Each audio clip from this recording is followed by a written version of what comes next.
The Ravenloft 3rd Edition Core Rulebook was released in 2001, written by Andrew Kermack, John Magrum, and Andrew Wright, with interior art by Leanne Buckley, Mike Chaney, Talon Dunning, Anthony Hightower, Jeff Holt, Steve Prescott, and Richard Thomas. Cover design by Ron Thompson.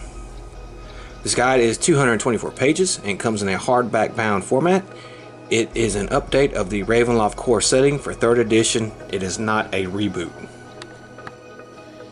When TSR was bought out by Wizards of the Coast, it was only inevitable Wizards would want to make their mark on the Dungeons & Dragons game and come out with a 3rd edition. So when 3rd edition was announced, many of the campaign settings were unfortunately given the boot, and Ravenloft was one of them.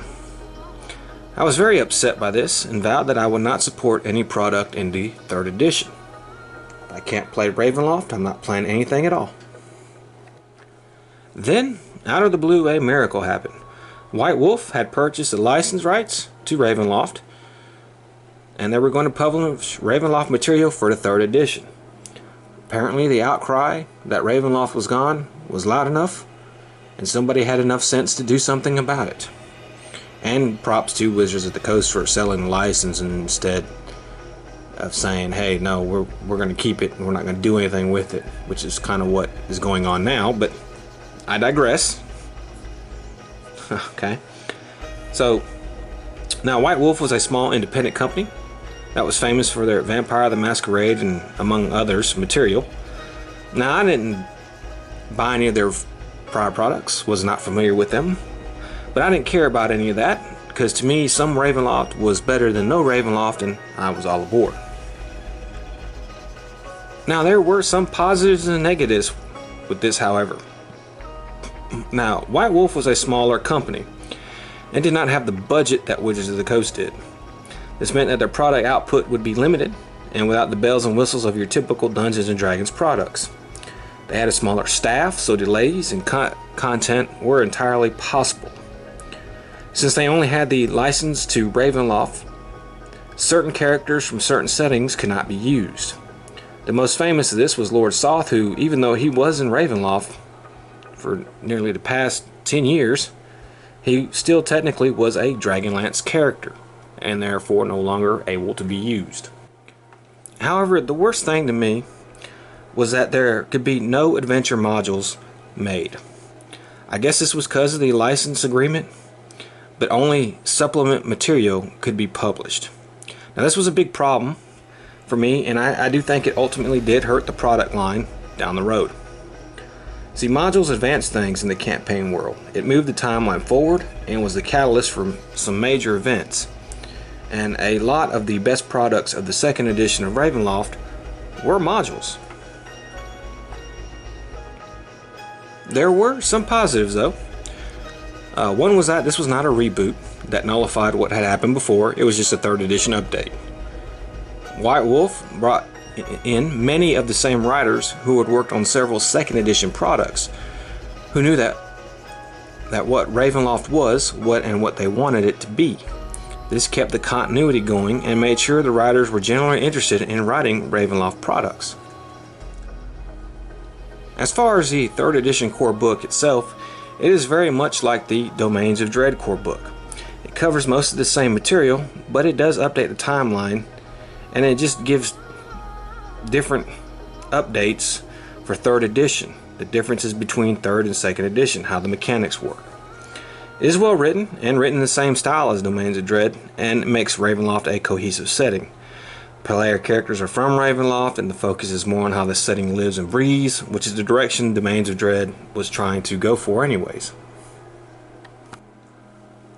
Chapter 1 goes over the history of Ravenloft and updates the timeline to 756, and also covers the cultural levels the domains can be. Chapter 2, the player characters is the same, but does add some new classes and races. Caliban are added. They're a new race, which is their version of half orcs. Half elves are now really kind of Feyborn. Barbarians and sorcerers have been added, and as well as some new feats. And these feats are in addition to the ones presented in the 3rd edition player's handbook. New religions are introduced, and now there's more of an emphasis on players being able to choose which religion they want to be, and this really helps their character and expands them a lot. Fear and horror and madness checks are gone over, as are curses and power checks. And so are the spells and magical items, the usual staple of Ravenloft core set stuff. And there is also a chapter that summarized the monsters covered in the Van Richten guides, and a chapter on running a Ravenloft campaign. All these things are pretty much the same from Domains of Dread, except with a few minimal changes. The big changes itself comes from the Domains of Ravenloft. First and foremost, Azelin has returned. Now his return is briefly touched upon in here, and you don't get really the full story, but his domain is now back to being called Darkon. Necropolis is now only the city, and Death is still its Dark Lord. Of course, Lord Soth is gone from Ravenloft. His departure is covered in the novel Spectre of the Black Rose, if you want to know what happened. His Senchel Azrael is the political leader of the domain through fear, but he's not the true Dark Lord of the domain. Hazlick, the Dark Lord of Hazelin, who had banned magic in his domain since the Grand Conjunction, has now opened schools of magic in his domain. So obviously he's up to something. Malochio, the Dark Lord of Invidia, has continued his Vistante hunting ways, and even had them pursued in other domains, which has angered other Dark Lords. He's also formed an alliance with Vlad Dracov of Falknovia, and so the domains of the core are kind of on a brink of a world war. Tensions are running high, and it will only take one fluke incident to set things off. Some of the domains have had any references to other campaign settings taken out, but that really is not a problem. The clusters from Domains of Dread are here, and everything has basically stayed the same with one exception.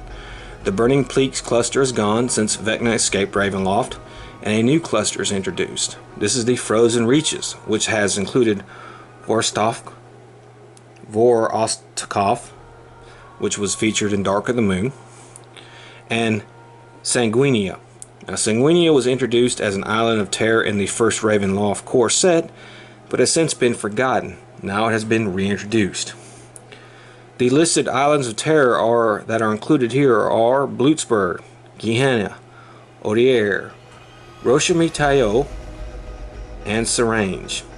Now it is not stated that any of the former islands not listed are no longer a part of Ravenloft, but they have been omitted.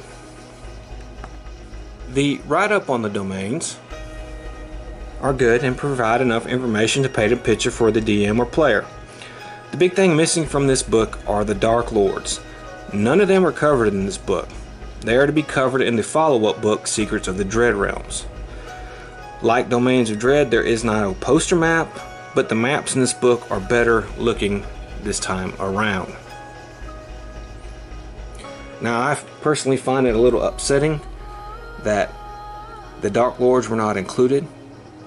They couldn't raise the prices, book a few bucks, but they had to sell a new product and charge money for that. But they're fledgling, they're trying to make money on their license. So if they have to make money and do little things like that to continue to produce Ravenloft products, I'm okay with that.